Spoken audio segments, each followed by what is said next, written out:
Bonjour à tous, alors voilà aujourd'hui un premier topo donc de dermatologie. Et donc j'ai choisi de vous parler un petit peu de la sémiologie dermatologique puisque c'est important donc de bien savoir décrire les lésions élémentaires pour vous orienter vers les bons diagnostics. Donc ce cours est séparé en deux sous-parties. On verra tout d'abord les lésions planes, donc les macules, et dans une seconde partie, les lésions en relief. Donc les macules, je rappelle, ce sont des taches dyschromiques, c'est-à-dire une anomalie donc de la coloration, qui sont sans relief ni infiltration, donc elles sont non palpables. Et on peut les différencier donc en macules colorées, les macules rouges, les macules pigmentaires, et les macules décolorées, sur lesquelles on passera un petit peu moins de temps. Alors dans les macules rouges, on peut donc les classer en trois sous-parties, donc les érythèmes, les macules vasculaires et les purpuras. Sachant que ces trois grandes classes sont différenciées par un seul et même test, le test à la vitropression, c'est-à-dire pression digitale donc sur la lésion. Si la lésion disparaît totalement à la pression, il s'agira d'un érythème. Si elle disparaît partiellement, ce sera donc une macule vasculaire. Et si elle ne disparaît pas du tout, il s'agira alors d'un purpura. On a l'érythème roséoliforme, donc par exemple dans la syphilis secondaire, la première floraison, il s'agit d'un rash roséoliforme comme celui qu'on voit sur cette photo. Ce sont des petites taches rosées qui sont assez discrètes, qui sont mal délimitées et il y a d'importants intervalles de peau saine.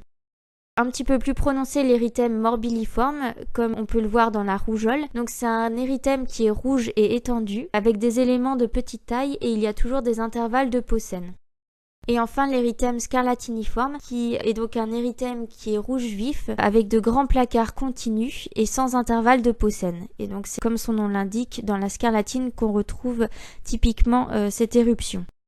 Alors, quand vous êtes devant une éruption érythémateuse, vous avez deux étiologies principales. Soit c'est une virose, soit c'est une réaction médicamenteuse. Grâce à des éléments donc de l'examen clinique et de l'interrogatoire, vous allez pouvoir déjà vous orienter vers l'une ou l'autre de ces étiologies. Donc en faveur d'une cause virale sont le contexte épidémique, la présence d'un syndrome grippal, une atteinte des muqueuses, ce qu'on appelle un énanthème, et l'existence d'adénopathie. Au contraire, en faveur donc d'une cause médicamenteuse, on aura un patient très prurigineux, des lésions polymorphes, une éosinophilie à la NFS et bien sûr donc la notion d'une introduction récente d'une nouvelle thérapeutique.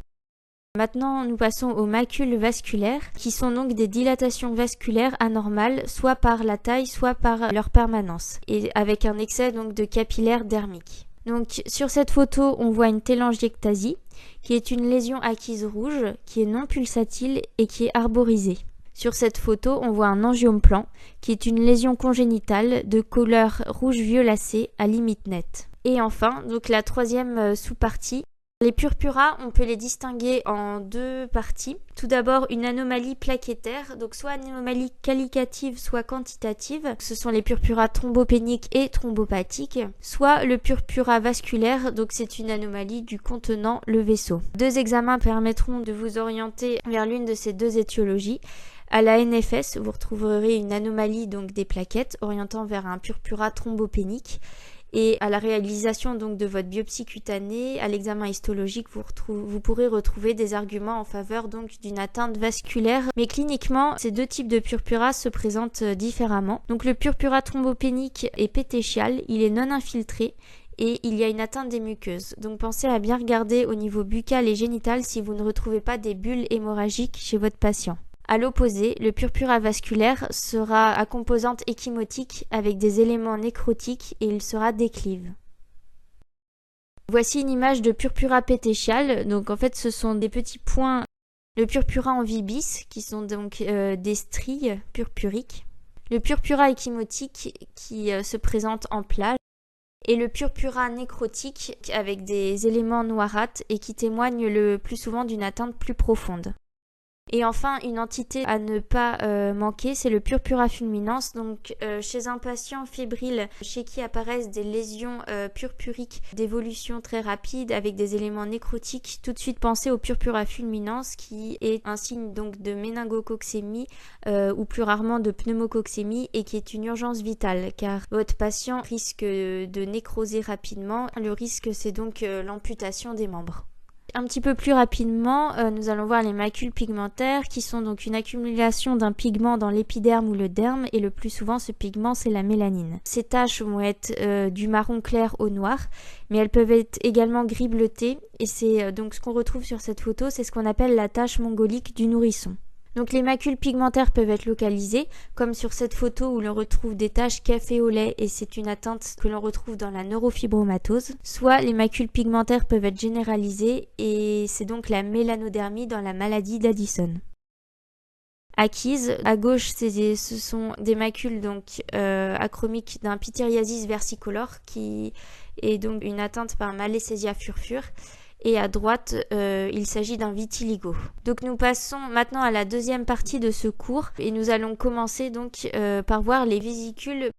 Donc le mécanisme de formation des vésicules peut être de deux sortes, soit par spongiose, c'est-à-dire un œdème entre les kératinocytes et c'est ce qu'on retrouve typiquement dans l'eczéma, soit par une nécrose de ces kératinocytes et c'est ce qu'on retrouve typiquement dans une infection à virus herpès. Donc les vésicules, ce sont des éléments en relief qui sont translucides, de petite taille, donc ils font moins de 5 mm de diamètre. La vésicule peut être conique, sphérique ou ombiliquée. Sur cette photo, on voit une vésicule d'eczéma sur un fond de dyshydrose. Et donc sur ces photos, on voit des vésicules du groupe herpès avec à votre gauche une lésion donc herpétique. Au centre, vous aurez reconnu la varicelle et à droite, avec une répartition métamérique, il s'agit d'un zona intercostal. Les bulles. Les bulles sont des éléments en relief également, mais qui sont de plus grande taille, donc supérieures à 5 mm de diamètre. Elles sont translucides, elles peuvent être hématiques, elles peuvent se rompre et elles peuvent se pustuliser. En général, vous n'observerez pas les bulles, mais l'érosion post-bulleuse. Donc il s'agira d'une lésion érosive et un élément très évocateur est la collerette desquamative périphérique.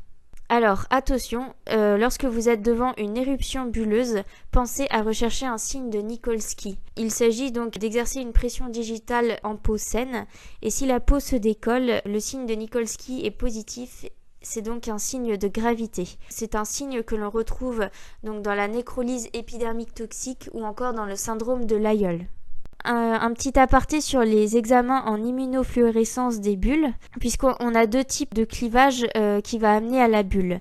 Soit on aura un clivage haut, donc un clivage intra-épidermique, par acantholyse, c'est-à-dire donc séparation des kératinocytes, donc comme dans le pemphigus. Ce sont donc des anticorps qui vont être dirigés contre les molécules d'adhésion des kératinocytes.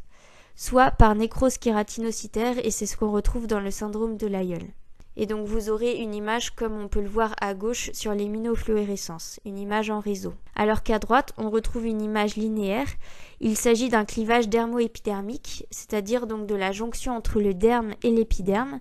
Soit ce clivage est dû à des auto-anticorps dirigés contre les molécules de la jonction dermo-épidermique. Donc cette atteinte, c'est la pemphigoïde bulleuse.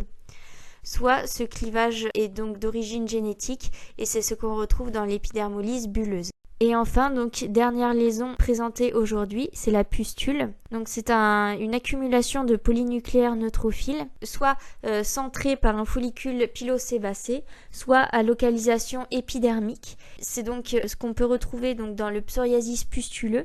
Et alors attention, donc les pustules du psoriasis pustuleux sont bien aseptiques. Voilà, donc je vous remercie pour votre attention et à très bientôt pour un prochain topo donc de dermatologie.